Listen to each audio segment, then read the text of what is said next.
Le Tchad, à l'instar de nombreux pays africains, fait face à d'importants défis sanitaires consécutifs à la croissance démographique.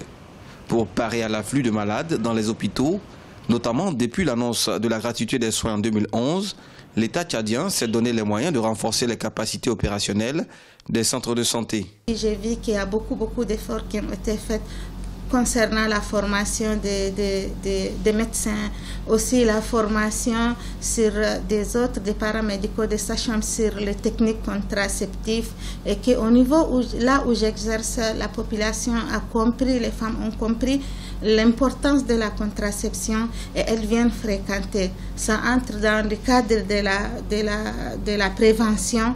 Et c'est très important. Cependant, jusque-là, seuls les soins d'urgence, les accouchements et le traitement des personnes vivant avec le VIH sont gratuits.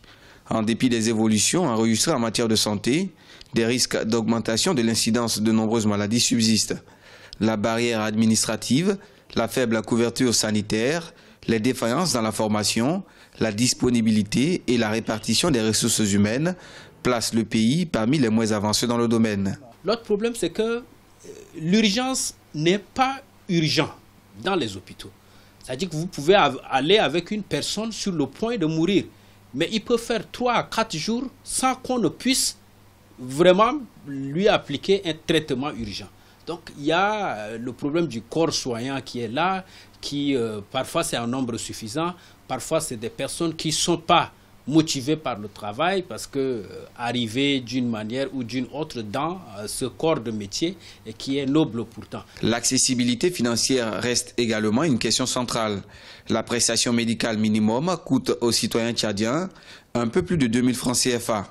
La gratuité, encore financée par les structures sanitaires elles-mêmes, suscite d'énormes manques à gagner pour la plupart des hôpitaux. La part du budget alloué à la santé entre 2011 et 2015 représente seulement 3,6% du produit intérieur brut selon l'Organisation mondiale de la santé.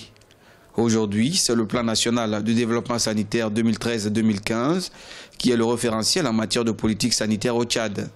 Il vise à assurer à la population l'accès aux services de santé de base de qualité en attendant l'effectivité de l'assurance maladie.